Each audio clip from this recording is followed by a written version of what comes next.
आपण को भाव को नहीं कि जीवन बंचुछंती। आज गोटे मनीष जदि गोटे साधारण मनीष केबे भी बसे कि केमती मु मेडिटेट करिकी मोर इंद्रिय को जागृत करी केमती पंचतत्व शक्ति को अनुभव करी केमती पंचतत्व शक्ति को अनुभव करिकी मु एक चित्त हेबी केमती एक चित्तरु मु शून्यता को प्राप्त करी से मनीष जेतेबेले आज बसे यही सब जिनस भाबुची तेणु तार भाव कौन हेइथिबा दरकार से की भाव परिचालित होथिबो। ठीक अच्छे मनीष निश्चित भाव निज जीवन कौन से गोटे घटनाक्रम ठारू ही आगु को बढ़िया को आरंभ करे कि शांति को पाइया पे आगु को बढ़े कि शून्यता को बुझिबा पे आगु को बढ़े। देखंतु बढ़िया बहुत सुंदर प्रश्नटी आपण पचारिले कि मनीष निज जीवन यापन केमती करबा। देखंतु मु तो आपण को या ही कहिबी कि जीवनटी जेमती भी हो भक्ति मार्ग रे रो।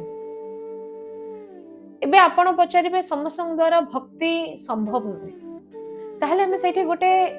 टर्म यूज करिबा कर्म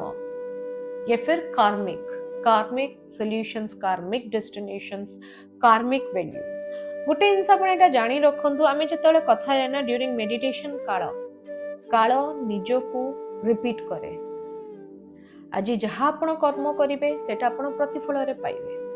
आपण पाइबे कि आपण परिवार लोक पाइबे किए ना किए ताको पाइबा कथा पाइबे बिकॉज काल सरे नाही काल चाली चले।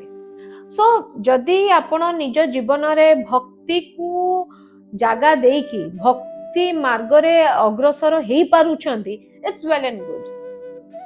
आपण जदि निज लाइफ रे भक्ति माने एटा नुहे कि आपण कोनी कि सब काम छाड़ी दे कि आपण नाम जप करंदु नो but your life should be discipline रे एटा आसे कि आपणकर व्यवहार भलो होबा दरकार आपणकर सामना लोक प्रति चिंताधारा भलो होबा दरकार आपण केबे भी नेगेटिविटी को स्पर्श करिबा न दरकार। You should not ever encourage negativity in your body mind and soul. सेटा ही भक्ति सेथरे ही ईश्वर वास करन एंड जदि सेतिक भी हेई पनी live a life the way you want it is completely okay but make sure whatever karma you are doing that when goes repeat in your circle the world is round the globe is round the earth is round the karma is round jaha kari chandi seta buli pudi apanu pakhu no asu। so you should live a life that should never hurt you or your family or your people। see आपण कर्म कले आपन परिवार लोक पाइबेनी आपण जहा कर्म करिवे सेटा बुली पड़ी आपण गाडू आसी। एबे स्वामी जदी कर्म करिवो स्वामी को सुविधा असुविधा आसले स्त्री टा ठिया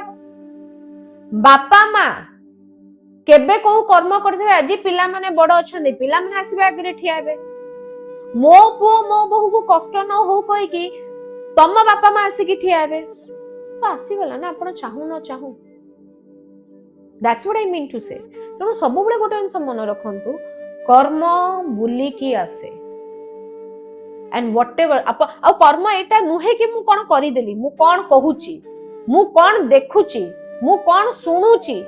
मो भाव कोन मो चिंता आ अरे करिबा कर्म फल आपण पछे पाइबे भाबिथिबा कर्मर फल आगे पाइ जिवे कारण सबुटु स्ट्रांग यूनिट हला ब्रेन आ ब्रेन ही हमको कंट्रोल करे आ ब्रेन जो बळा कनेक्ट करे जो बळा रेसिप्रोकेट करे ना संसार आपनकर कोनोसी अंग सेंती करेनी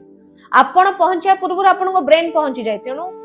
करिबे तो करिबे भाबीबाटा ही सबुठु बड़ क्रिटिकल आपण भलो भाबुचंदी कि खराब भाबुचंदी सेटा जानन।